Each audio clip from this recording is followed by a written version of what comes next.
ঠিক 1 বছর পর আবারও আবির খেলছি আমরা। বিয়ের সিজন এখনো শেষ হয় নাই। গত বছর শুভর বিয়েতে আমরা সবাই মিলে অনেক আনন্দ করেছিলাম। ঠিক আবারও আমাদের এক ভাইয়ার বিয়েতে অনেক অনেক মজা করছি। তবে এবারের অনুষ্ঠান একটু ডিফারেন্ট করেছি। দিনের বেলা এত গরমে আবির খেলা সম্ভব না দেখে আমরা রাতে আয়োজন করেছিলাম। তবুও অনুষ্ঠানটা এত সুন্দর হয়েছে। আর আমিও চলে এসেছি ফাটা বাঁশের বাঁশি আমার গলা নিয়ে ভয়েস দিতে। হ্যালো এভরিওয়ান, আসসালামু আলাইকুম সবাইকে। সব বান্ধবীরা মিলে একই রকম ড্রেস ম্যাচিং পরে বাসা থেকে বের হয়ে গেছি সন্ধ্যার একটু আগ দিয়ে। ঠাটা পড়া এই গরমে বিকেল বেলাও বের হওয়াটা কোনোভাবেই সম্ভব ছিল না। আমরা চাচ্ছিলাম অনুষ্ঠান করব, আনন্দ করব নিজেদের মনের মতো করে। আমরা মুক্ত মঞ্চে আয়োজন করেছিলাম এই আবির অনুষ্ঠানটা। যাবার পরে অনেক ভালোবাসার মানুষদের সাথে দেখা হয়ে যায়। তবে আমরা এই সন্ধ্যাবেলা অনুষ্ঠানের আয়োজন করে একটু পরে পিপাসা লাগছিল সবার। আর এখানে আমাদের কিউট একটা আব্বু আছে, মাইশা আপুর ছেলে, মাশাআল্লাহ। তারপর এখান থেকে আমরা সবাই মিলে চলে যাই কিছু ফটোশুট করতে।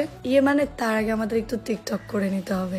যাই হোক, এরপরে আমরা একটু ফটোশুট করে নিই। সবুজ কালার যে পাঞ্জাবি পরে আছে সেটাই কিন্তু ছিল বর। এখানে কে বর আর কে বরযাত্রী এটাই বোঝাটা মুশকিল। আমরা আসতে একটু লেট করছিলাম বলে শামিম ভাইয়ারা অলরেডি আবির খেলে ফেলেছিল। তাই আমি এখানে বলছি বর তো অলরেডি আবির পড়েছে, আমরা আর কি আবির পড়াবো। কিন্তু তবুও আমরা আবির মাখানোর জন্য এখানে সবাই মিলে আবির গুছিয়ে নিচ্ছিলাম। শুভর বিয়েতেও ঠিক আমরা এইভাবে আনন্দ করেছি।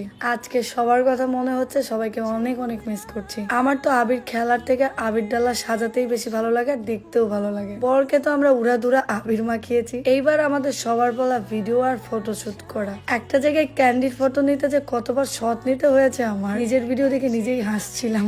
আর হ্যাঁ, যারা যারা বরকে আজকে চিনতে পারছেন না, আগামীকাল অবশ্যই দেখাবো। আপাতত আমাদের ফটোগ্রাফারকে দেখেন। সন্দীপ ভাইয়া এই ফুল ইভেন্টের ফটোগ্রাফি করবে আর সজীব ভাইয়া ইভেন্টের কাজ করবে। চাইলে আপনারাও রাজশাহীর মধ্যে বুকিং করে দিতে পারেন। পেজ লিঙ্ক দুইটা কমেন্ট বক্সে দিয়ে দেবো, চেক আউট করে আসবেন। হাই রে হাই, এক একজনের চেহারা বাই বাই। বরের গায়ে থেকে তো 5 কেজি আবির বের হবে, কিন্তু এর ওপরেও আমাকে একটু আবির মাখাতেই হবে। আমরা নিজেরাও অনেক মজা করেছি। বন্ধুরা সবাই একসাথে ম্যাচিং পরার আনন্দটাই অন্যরকম, তাই না? সন্দীপ ভাইয়া নাকি সিঙ্গেল, তাই তার জন্য একটা সুন্দর সুশীল গার্লফ্রেন্ড দরকার।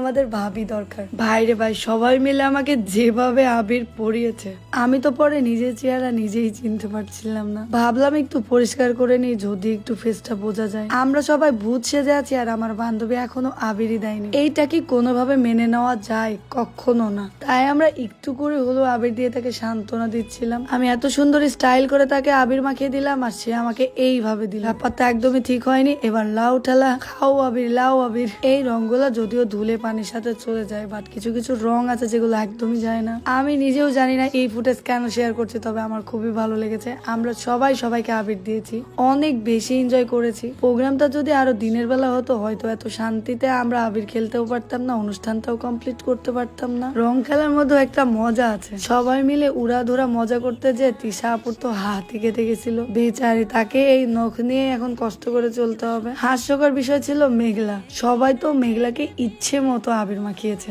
নিজেকে পুরা ভূতনি লাগছে। সবাই রং মাখলে সজীব ভাই কেন বাদ থাকবে? এই অনুষ্ঠানগুলোতে খুব একটা আমারই খরচ হয় না। আমরা তো জাস্ট এটার আয়োজন করেছিলাম আনন্দ করার জন্য, সবাই মিলে একসাথে।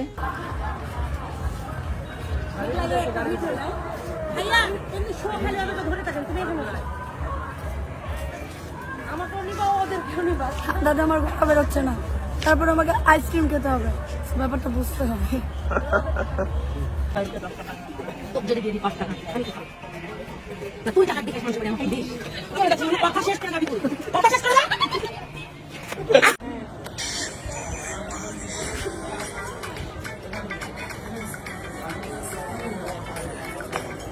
আমরা একসাথে থাকলে অলওয়েজই অনেক মজা হয়। দেখা হচ্ছে আপনাদের সাথে ডালা সাজানো এবং হলুদে। ততক্ষণ পর্যন্ত সবাই ভালো থাকবেন, সুস্থ থাকবেন। আল্লাহ হাফেজ।